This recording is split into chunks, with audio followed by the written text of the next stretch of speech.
All right. Hi, Julie. Good morning. Hi, Monica. Lovely to see you again. It's evening here in the UK, and It'll be certainly morning all starting to the get way. darker. Yeah. Nice And to the see you. truth is, we don't know where our audience is. So it's 5 o'clock somewhere, possibly, right? Yeah, yeah, good point. Awesome. Well, I'm really excited for us to connect today. Today, our topic is going to be, and I might have you just say it because I can't pronounce it, but Signs and synchronicities. Signs and synchronicities. How to spot them, what they mean, or to give you some insight into why they occur, and how to read them, and how to view them, because I think it's a very interesting topic, and synchronicities actually guide my life just in the most, and they have done for many years in the most amazing ways. and I purposely wore this shirt with a butterfly on it be- Ah, it's lovely. because Freedom. I will let you get into some of those signs that we receive. And sorry, guys, I cannot pronounce it. And if we practice any longer, we're going to put me in speech therapy. So Julie, with her proper English, will always be helping us out there. But Okay. I want to start off with, we just talked about, our last session was about the spiritual awakening, what to expect. And a lot of people, I see them posting on social media, what does it mean to see 111 or 1111? And I just want to start there. I think it kind of syncs together. People don't understand what that means when they see those numbers. And Okay, so to put everything into perspective, I mean, it all kind of falls under the same kind of umbrella. The signs and synchronicities, including the numerological manifestations, and the 11s and the 111s were actually one of my first awakening signals, for want of a better description. But just to sort of put it into perspective, because when one is going through a spiritual awakening, the incidence of these things becomes very marked and very obvious for the individual concerned, whatever it is that is specific for them that they need to take notice of. You find that your attention is drawn automatically without even trying to these signs, and suddenly they keep repeating, and that's what gets people into, oh my God, like I've seen this 5 times now. What does it mean? What does it mean? And fundamentally, what is really important is to always understand that there is a meaning and a purpose that is being directed by your own source, for want of a better description, your source connection, your own self from deep within, in connection with and in synchronization with the universal field. So just to start off with synchronicities, synchronicities are sequences of events that actually happen in our lives that may seem as if they have absolutely no connection at all. In common language, or in formal language, I should say, they're referred to as acausal. In other words, there's no cause and effect. And they are meaningful coincidences that actually only have meaning to the specific individual. But it is as if there is another force that's actually directing your life. It's like you've awoken to this force that is actually giving you direction for your life. And sometimes it can feel like you're in the twilight zone. Things actually do get very bizarre they at call it the times. Matrix, is what I've been reading. And I'm like, the Matrix, what are they talking about? Yeah, that's exactly it. And And the thing is, really, sometimes, yeah. sorry, I was just gonna say, when we very first connected, it was one of the questions I had on my list that I had asked you about was, Yeah. what are these numbers? This is what it means to me. This is what I'm learning. Am I following these signs correctly? Am I reading? Am I using them correctly? And that was something you solidified for me, and you're like, okay, I'm a little bit less crazy. Okay, so what's important about that is the meaning that you attribute to those particular signs. And one of the things that I have learned and taught over the years is that when I actually see repetitive number sequences or repetitive signals or signs, I go back to what I was thinking or asking at the time that I actually saw that sign. And for the most part, what that indicates is usually that you are on the right path, that there is direction in actually seeing that sign. Now, the 11s, I know, I mean, that started happening to me 22 years ago, within 12 months of me actually going through the dramatic awakening process. And it absolutely floored me because at the time, nobody was talking about it. Nobody was seeing it. And it was really quite fascinating for me because it started with a washing machine, you know, and I would be, it was actually over a Christmas season. And I remember putting washing in the machine and leaving it and putting it on a cycle. And then I would go do some cleaning. And I'd come back and there was 11 minutes left on the digital display. It was a digital display machine. So the first time I saw it, oh, it's fine. I went and did what I needed to do, finished the load. I put another load of washing in, got busy again and thought, oh, I must check the washing machine. Came out and there was 11 minutes left on the digital display. This happened 3 times with all 3 loads of washing. So by the time the 3rd time it happened, I went, okay, this is really interesting. And from that moment on, I also would find that I was driving to work and I would be prompted to look up at a certain time and there was house number 111, or prompted to look at a car that was coming the other way and the number plate had 11 or 111 on it. And number one, when we go into the meanings of numbers, number one is about oneness. And the 11 as a number is about 1 plus 1 and the polarization that we experience. So it's transiting from being in a polarized, separated environment, 1 on its own and 1 on its own, to the 11, which is the 1 plus 1 together in a field of oneness. So it's a constant, for me, what that became was a constant reminder to reconnect with and to rest into that field of oneness whenever I saw that number. Okay, a reminder that we are all connected, that I am not separate from anything else whenever I saw that number. Because even though we go through the awakening, we go through periods of great doubt, for instance. And we need validation or verification to actually keep us on the path. So that's what it means for me personally. That is the underlying configuration behind, for instance, those numbers. And it's almost like it's a trigger code to remind you of the connection that you have to the one true source within you. And then, of course, you can get into the other numbers because people start seeing repeated numbers of 17 or 22 or 33 or 44. Now, there's a lot of literature out there around those numbers. They're known as master numbers. The double digit and triple digit numbers are known as master numbers. And there's a lot of things which say, well, they're angel numbers and it means your angels are talking to you, or it means this, or it means that. There are many, many different ways of actually viewing them. And that's why I say ultimately it comes back to the meaning that it has for you. So number one is about oneness, for instance. Number two, as a number, is represents the merging, if you like. In fact, 2 is a temporary number. 2 is almost like a transitionary number. So 2 represents a transition between 1 and 3, because 2 plus 1 is 3.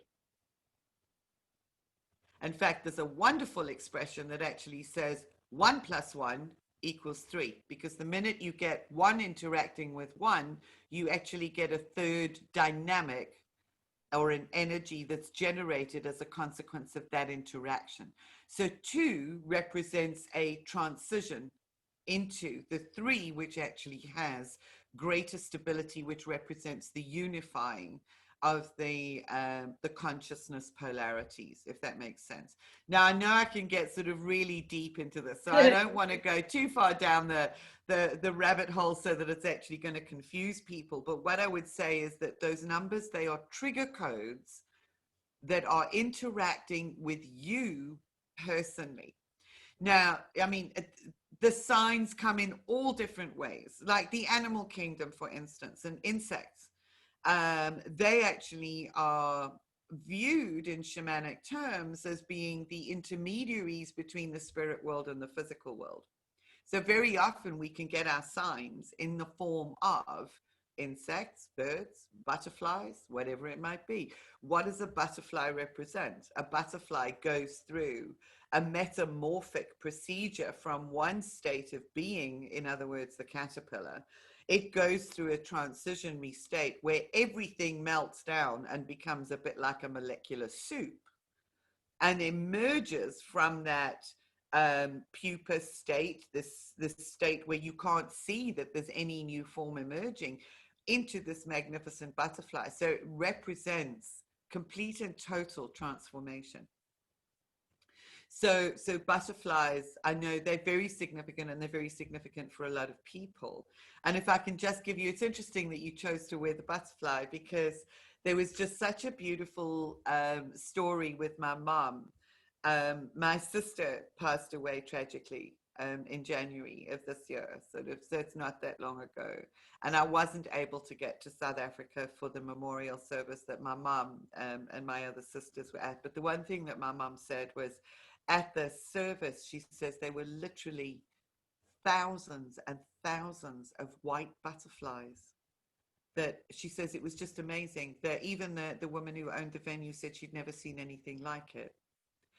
And I said to my mom, that is just really beautiful. I said, so always, always, when you think about Diane, look for the butterflies or look for the signs. And she's been noticing them back in the UK. And what I experienced was a connection with her through the transition, which indicated a total metamorphosis, not just a transition into the spirit world, but a complete and total transition from the way that she had been bound and limited in the physical world into a space of complete and total freedom. So for me, it made perfect sense of what my mum had also experienced, that I had seen and experienced in my way. And it was just beautiful, because what that does is it helps me to stay connected.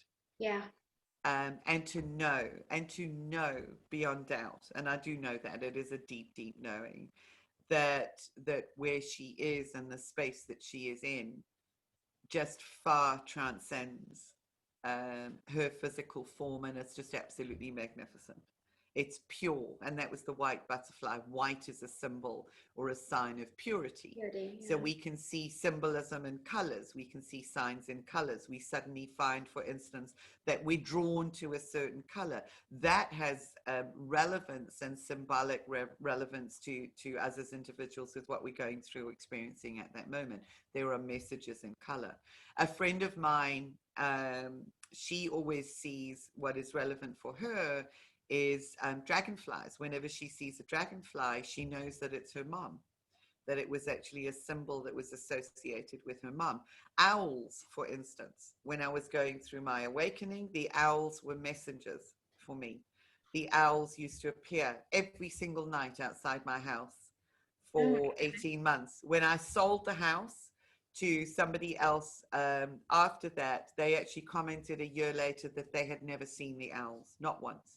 I said, I just can't believe that. They were there every night on the chimney, on the atrium. The owls were always there. So they're very, very specific messengers for me that God. had relevance. Question. Yeah. So like I mentioned before, my best friend recently passed away, and I would see a lot of, a lot of bees, and that sounds like, and here's where the overthinking can come in, because it's more common to see bees. Yeah. And I did ask a bee to move, and you could think I'm cuckoo, but I asked the bee to sit on the hose right next to me, Yeah. and Yeah. it did. Yeah. Yeah. And how do you tell a bee? You can't even tell a bee to leave you alone. So how does a bee go from being over here? And I asked it for its presence, like right to sit on the hose, and it did. Yeah. And in my head, I just smiled. But I know anyone else would probably just think Monica's losing her mind now she's talking to bees.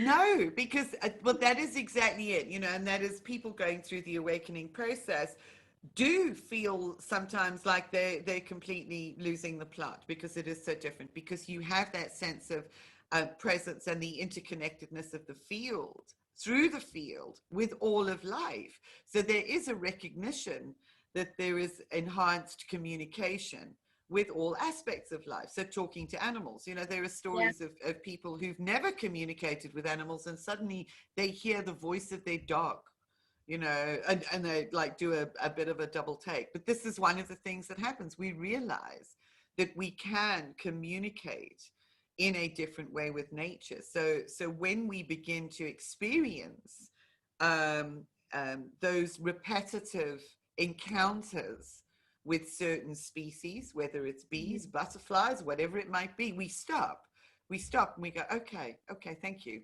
I noticed that, you know, it's a call for us to be present and aware at every moment, because there is a message in whatever it is that's actually presenting to us. The owl, for instance, as a symbol or a sign, is the messenger from the unconscious. It is the capacity to be able to see into the darkness. Now, when the owls were talking to me at the time, I just didn't have a clue that that's what it was. I just knew that they were there always. But whenever I encounter an owl now, I know that it is a signal for me to actually go into the shadow realm, to see into the darkness and to take my light there. Because Yeah. that's what we do. We take our light into the darkness, and that's part and parcel of the work that we do. Um, so other things, you know, the shamanic world actually almost merges your consciousness with animals and says, become the animal. And that we also learn through experiences like that, that the qualities, it's not that we become a bee, but we take on the qualities of that insect. So when we're looking for understanding of what the sign is, it's like saying, okay, well, what is it about bees? What do they do? You know, they dance, they signal through their movements, you know, that there is sweetness, there is pollen and nectar in a particular area. So they signal to others in their hive or in their tribe that there is sweetness over here somewhere. So that could be a message I that, just remember I was having such a rough day, and I was just like, I'm gonna go lay out, be by myself. I didn't even yeah, feel like reading. I was just super down. And then most people would freak out when they see a bee, and I just said, and then I asked, and I asked for it to move, and I'm like, and I could have overthought it and said, oh, no, no, no. And I do have that for a moment, but then I said, you know what? I'm going to own it. And I'm going to just smile and say, yeah, and just take in that moment and feel it in my heart. And it's funny because you're going to laugh, but I'm terrified of cats. And, no, it's, and lately, I do feel really connected with animals, and I love animals. But it's funny, yeah, my family's from overseas in Portugal, and I tend to grow up wanting cows and farm animals. But I've never been like, oh, I want a cat. Maybe I wanted a dog, but I didn't want to take care of it, kind of thing. I just not that pet person like most people. But lately, I just want to be near animals. Like I've been craving to go horseback riding so bad. And it's funny because that's how we got around in Portugal, and here you got to pay top dollar for it. It's kind of yeah. ironic, but I just feel this need, and even my son has a parrot, and I feel like I just feel it's a different feeling when I'm with the bird than what it was before. And I know that sounds so silly. No, I feel like it's like in tune with me, like Absolutely. Cat, like the cat always stares at me while I'm on Zoom, and I'm so terrified of cats. And I said, I just want to wash it and feed it, and it looks at me. I felt like it was feeling my pain, um, and Cats do felt that. They're it. incredible healers. Are Um, they? Cats are incredible healers. It is actually known, and there's scientific research that's been done to demonstrate that a cat's purr is at the frequency level that actually generates and promotes calm and relaxation within the body, and therefore promotes or facilitates healing because it actually helps to, yeah. So it's It's quite giving me incredible. goosebumps as you're saying that, because every day I'm like, when I go for my walk, I'm usually afraid of cats, and cats are so, I mean, all animals are drawn to me. They always come to me, and I'm like, please don't slobber on my suit Yeah. or whatever. But these cats, I just feel different, and I'm less afraid of them. And I feel us kind of making that contact, and I feel like just a different presence with them. And I just thought I'd mention that. Um, Yeah. I'm very different towards animals, or get the urge to want to hug a tree, or, Yes. and I've always felt Absolutely. that way where I like to lay outside, and people think I'm cuckoo. Like I'm at a Latin concert, and I'll just lay outside in the grass.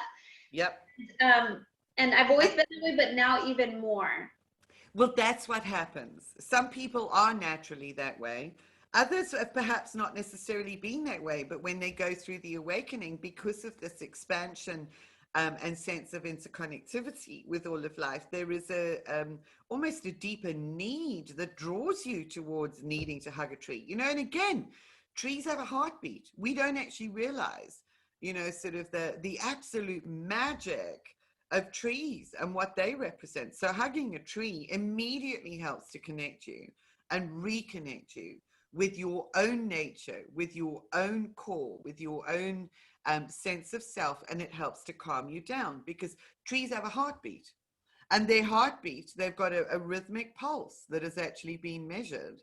And that pulse is really slow. So it helps to slow your being down if you've been particularly anxious or worked up. It really does work to hug a tree or sit with your back against a tree or sit and lie on the earth, you know, and You know really what's feel funny is the they earth call me the supporting you. crazy Portuguese woman on the block. So my son's like, Mom, like I had my tarot cards on my dashboard. I'm like, oh, I should get those before, I'm just displaying my tarot cards. And he goes, Mom, they're gonna think you're crazy. I'm like, well, realistically, they already know mommy is crazy in a good Yeah. crazy way. Like they don't think I'm cuckoo. They're like, Monica's onto something. But Yeah. if I'm hugging a tree or I'm laying outside, they're like, you're laying outside. I'm like, yeah. Yeah, I actually say that to people, you know, sort of if they're particularly work, go for a walk and go and hug a tree, go and find a tree. I take the dogs out walking and I actually talk to the trees, you know, and in fact, I had quite an incredible experience with trees once where I was staying in a particular place where the next door neighbors had a little driveway with trees down the driveway and they were elderly and they had to reverse their car down the driveway to get out into the road. But the woman, because she was getting older, couldn't turn her head properly and was really afraid that she was going to hit the trees. So their solution to that was to cut the trees down. And my heart just did a flip because I feel it. I actually feel it when they're going to do that. And the weird thing was that I was actually in my little office within my home at the time that it happened when the tree cutters arrived. And I actually heard the trees. That's the only way I can describe it. I heard them. And it was fear almost because they knew what was going to happen. And all I did was I dropped everything I was doing. I went into a meditative space and I connected with the trees and I just said to them, please withdraw your life force energy. Just withdraw. Hold the space. Withdraw your life force energy. This is what's going to happen. It's not malicious. It's the only way that this woman sees how to happen. Just put your energy back into the earth. And that's what I did. And that screeching energy that I was actually aware of calmed down as the energy was withdrawn and put back into the earth, you know, so that it is actually recycled. So it's really fascinating when we do connect at a much deeper level with all of life. And the similar kind of things happen with these synchronicities, these like seemingly unconnected events that don't really have a cause, don't really have an effect, but they actually take us in a direction. They may even cause us a great deal of frustration at the time, but they take us in exactly the direction that we were meant to go. You know, and it is like little mini miracles. It is sort of like you stand in awe of life, and that's when you begin to release the control that you felt that you had over life. And I must just say to people, that's one of the biggest spiritual paradoxes on the spiritual journey, and I want to give that to you that you can ponder, is that you get control or you regain control by giving up control. When you stop trying to consciously control everything, every little detail about your life, and put it into its little box and into its place, life is able to operate through you and for you, because it is facilitated by your connection with it. I So was going to say you something about that. you gain control by giving up control. And that's a really powerful concept, and it's one that I have worked with. Now, an example of synchronicity, and they abound, you know, I'm sure many individuals will be able to relay their own sort of magical occurrences. There were two that I went through, just one that was very simple. It was at the beginning of my awakening. I remember going to a holistic fair, and there, as I walked in the door, was somebody with a set of Orasoma bottles. And these Orasoma bottles, they're dual colored bottles. So it's two colors in a bottle. And there was a set of 100 bottles, and they were under lights. And all you saw were these amazing colors. It was just absolutely fascinating. And I looked at that and I said to the friend that I was with, I'm going to do that.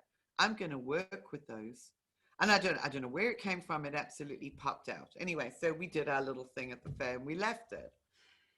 And about a week later, I was actually on holiday down at the coast, which was 600 kilometers away from where I lived. I lived inland in South Africa. So I was down at the coast on holiday, and I was with another friend, and we'd gone out for the day, and we walked into a crystal shop, one of these esoteric shops, lots of books, lots of crystals. And there on the bookshelf was a book about Orasoma. And I went, oh, God, I saw those bottles like a week ago. That's just amazing. I've got to get this book. And I picked the book up. And inside the book was a flyer for a teacher of Orasoma back in Johannesburg, which was where I lived. And the course that was being advertised was literally 2 weeks after I was getting back to Joburg. And I just went, I just don't believe this. This is, you know, this sort of such unrelated events. Penny lived in Joburg, who became my Orasoma teacher, who taught me the initial work and understanding, deep understanding and healing capacity of color. So that's one of my absolute passions. And she lived in Joburg, but she'd been on holiday to Durban just like 2 weeks before, been around the bookshops and put her flyers in all of the books. And I'm going, it's just so weird. I see it. I see the colors in Joburg. I go to Durban, pick up a book in a bookshop, you know, and I know that that's what I'm going to do. And there's Penny's teacher, and she's a lifelong friend. So that's 22 years ago that I actually met her. And she became my color teacher and a really beautiful friend.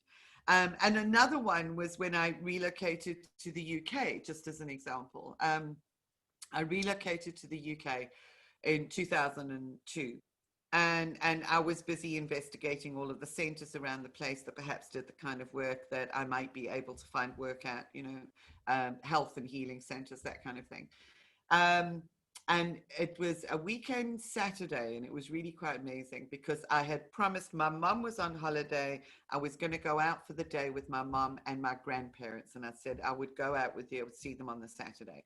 Well, that Saturday morning I woke up and I went into meditation, and it was like, no, you're not supposed to go there. You're supposed to go to the center in Northallerton, a little village, and go and introduce yourselves to them today. Introduce yourself to them today.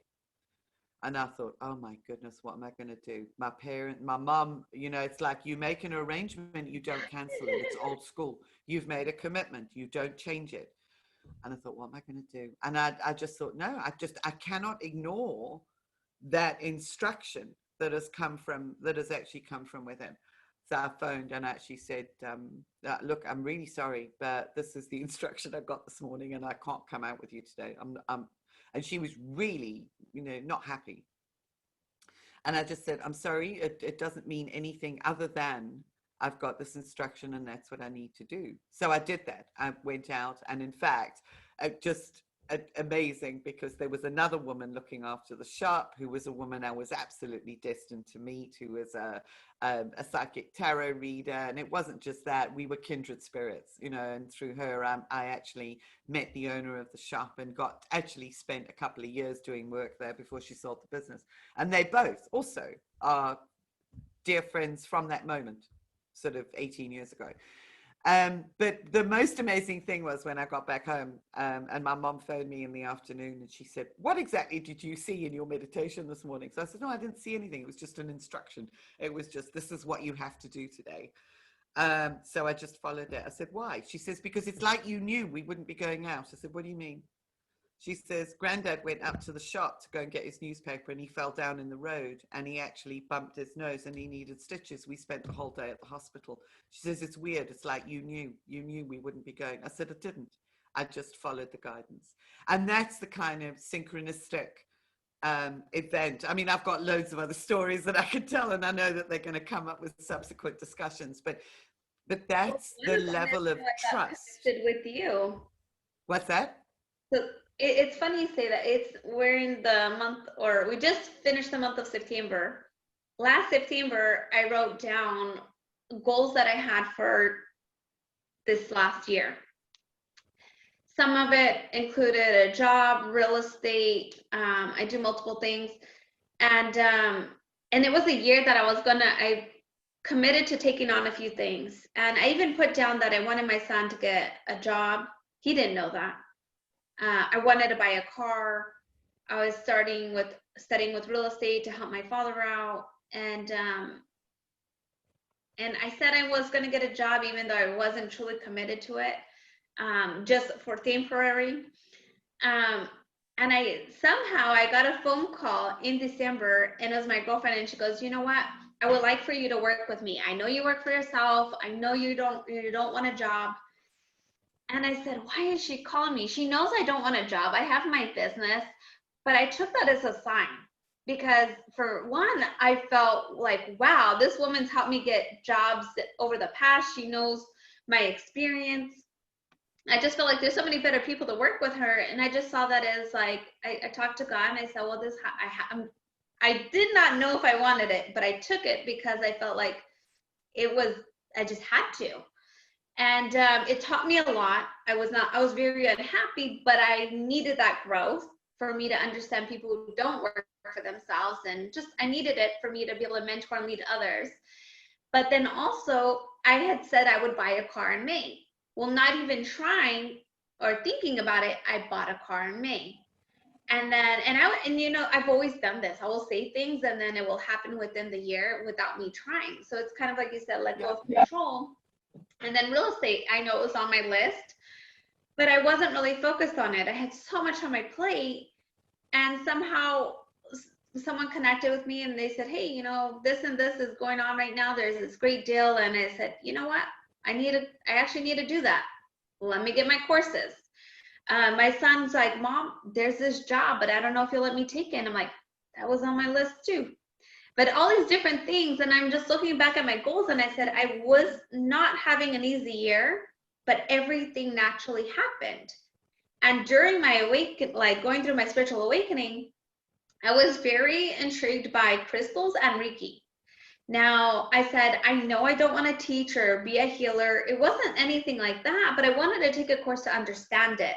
Mm-hmm. I don't know why. And then I had talked to this woman. She was a psychic or something. I don't know. I met her on a business networking thing. And she said, Monica, she did a one-on-one just to help me figure out what I was feeling and going through during my awakening. And she goes, Monica, if you are drawn to something, then do it. That's how we all figure out more about ourselves. And what's ironic is I kept like looking at Ricky, and I'm like, why Ricky? That's so not me. But as I dug in and just deeper on my throughout my journey, I went through other things. And the day that I was thinking about it, my grandmother calls me and says, you know what? I have someone that I want to get you connected with, and I think she'd be a great help for you. She's going to do me this favor and she's going to chat with you. So I was so excited. And I know we don't, that you are way above Reiki in my, No. from my perspective, but I'm like, wow, maybe it wasn't that I needed to take a Reiki class, but here I am connected with you. And I'm like, you're so amazing. And it was like opening this, so much more. And I said, okay, so I didn't need to take a Reiki class, but I'm like, and I love what you do and how you help people. And as you know, I send so many people to you, and that's why we're here on Thank video, you. because I just want more of you exposed to the world. But it all kind of happened, not forcefully. It just naturally happened. I was like, I'm in love with you. We need to do something. I really brag about you. Like, you're a part of my life. Like, I talk about you so much, and I think you know because I send you people all the time. Thank you. It was not, it was just naturally happened. Yeah. And that's exactly it. That's that letting go of control, not trying to force and use our energy into trying to mold life into the image that we think it should be, but to rather be able to flow with life and the impulse that wants to take us in a certain direction. So we deepen our connection with ourselves, and we deepen the level of trust that we have in ourselves. So it's not even about externalizing through a teacher. I'm just kind of sharing what I've learned and understood, because ultimately this is always where the answers are. And it's really frustrating for somebody who's like looking and looking and looking kind of thing. And you kind of, the truth is And you're that's where looking it for is, and we let who do I go go. to? Do I go to a priest? Do I go to, who do you Yeah. solidify what you're reading about? And that's what you were to me. I mean, I had a long list of Yes. questions, and I was like, okay, she solidified I'm not crazy, It validates. That's the whole thing, is that ultimately it validates you. It validates your experiences. It validates your And participation the trusting, in life. and again, the And signs in yes, Springsteen, yes, so that word all could be of it. like a nickname for it. Yeah.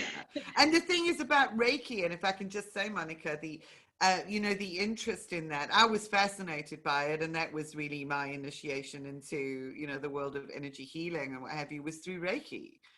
In the days when not that many people knew about it, kind of thing.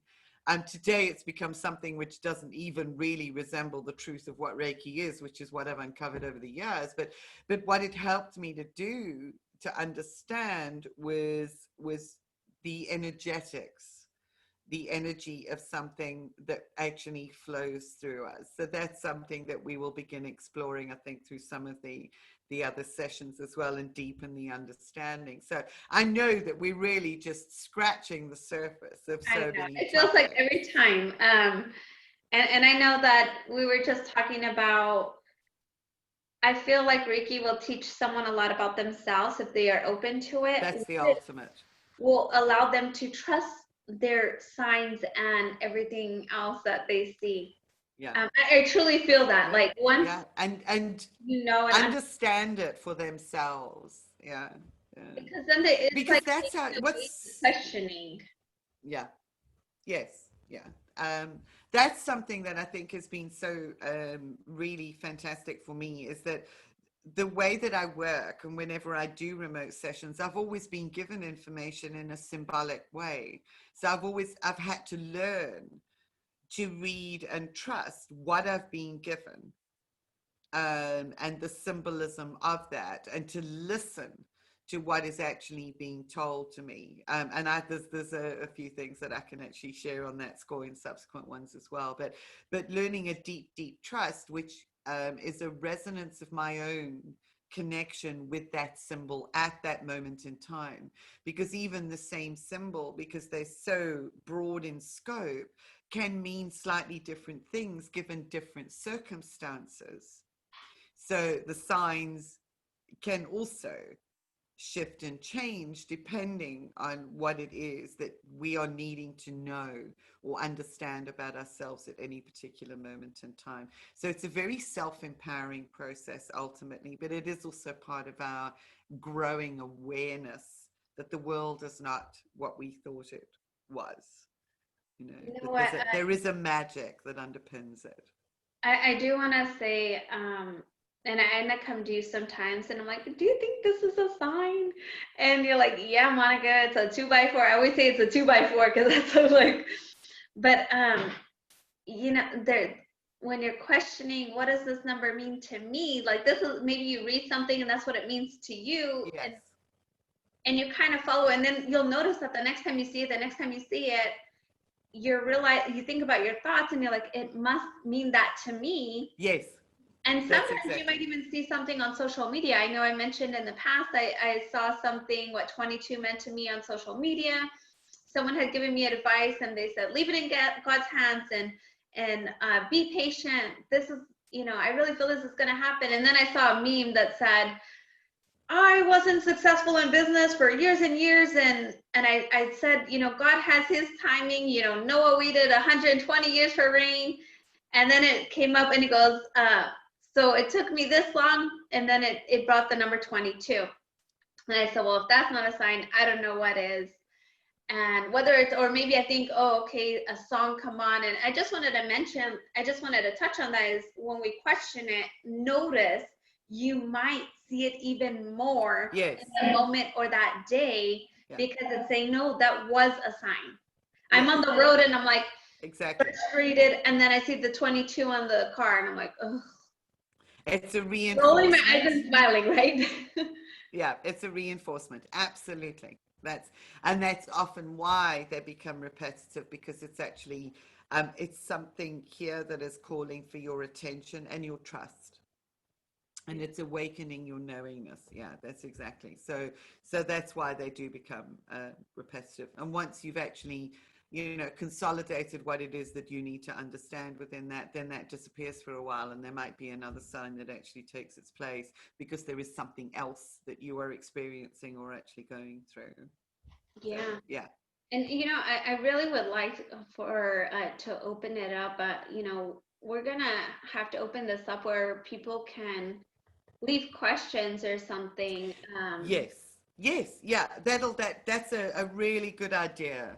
So I think, this gives a bit of an introduction. And I mean, we've got so many topics to cover, things like energy cords and psychic attacks, and how we're actually connected, how we can actually transform our relationships through understanding energy. There's a whole list, but it is also really wonderful to address them through Q&As.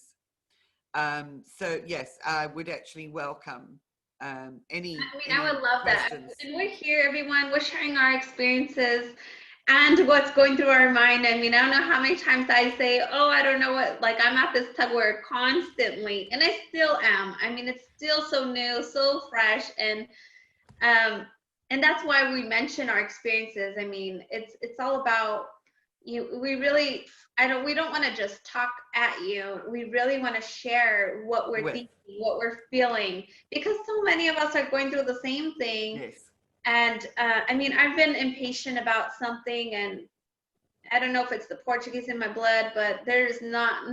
You show me one Portuguese woman that's patient, and we are not. But I had something that happened very ironically this week, and I just saw it as a sign. I talked to God a lot, and I said, you know what, that has got to be God saying, be patient, my dear. I'll yeah, let you hold on to this for a minute. Just be patient. yeah. And I just kind of smile at it, because before I would have been like, why did this happen? Why? But now I'm like, okay. Do you see, that's a wonderful example as well of the difference between how we have been programmed for instant gratification and developing patience and trust in the process. So that's the shift that actually takes place, but it's a long process of weaning ourselves off of that old way of being, of transforming all of those attachments to that identity and way of being in the world. And it's a process. You know, we also need to be kind to ourselves through the process. It's like, oh darn, I forgot, you know, oh shoot, you know, like I slipped back. And sometimes it feels like it's one step forward and two steps back, but it doesn't matter, because ultimately you're still moving forward. So it's also not to berate yourself, not to judge yourself, is to do the best that you can at any moment in time and any day. You know, thank That's you for always, saying that, Julie. And I feel like for those of us that do see numbers, and we all see yeah, different things, but thank you for saying that, because I feel like I get slapped in the face with numbers all day to put me in check sometimes. And so really being awake and having those signs and synchronicities, it's, synchronicities, yeah. don't worry, speech therapy is on the list. No, but It's all right. it's scary. It's a lot of the unknown, but it's Yes, such a blessing when you allow it. I mean, yes, you if you know if you have your faith, you know you are never alone. But it's not that you're not alone. You are in, like, it's being in tune with your higher self, and your knowing, and being guided, and just, yes. you know, it's like they say you have the devil, the angel. Well, it's kind of, it feels the same, but it's a huge blessing. And I hope that if any of you are going through it, that you would trust it more and really just allow it to guide you. And Yeah, I hope that and today was trust really yourself. helping. Trust life. Trust life. Yeah. And I know I was already starting to, and with Julie just helping me out in the right direction, it just allowed me to be like, okay, I'm gonna take it. I'm gonna allow it in. It's like, I'm okay, you know, I'm okay. You know, with all of with you know, one of the expressions is, I'm perfectly imperfect, you Yeah. know, or I'm imperfectly perfect, you know, whichever way you want to look at it. You know, we are human beings. We are human beings with the most incredible capacity that is actually coming online. And I'm just going to leave this with everyone as well for the moment, is that we are living through a time that is remarkable in human history. We are living through, basically moving through a living evolutionary process right now. It truly is a magnificent time. It is fearful, it is uncomfortable, and it is the most exciting time to be alive. So if we can hold all of that within our being, and so there is also an acknowledgement that it is a time that is causing a lot of anxiety for a lot of people, but there is an evolution that's taking place in respect of our physical being. Humans are coming online in a big way, and I don't even think we realize the enormity of the capacity that we have and the power that we have as human beings. Yeah, that is part and parcel of what we are evolving into. Our biology is beginning to change, and I'm not talking the fluffy new age stuff, and I will talk more about that, you know, in some of the future sessions. But it truly is just an amazing time to be alive, as Thank hard you as it can so be at much, times. Julie. You're You're awesome. welcome. Thank All right, you. everyone. We will see everyone, including our divine Julie, on our We'll next. see you next time. Yes, absolutely. Thank you.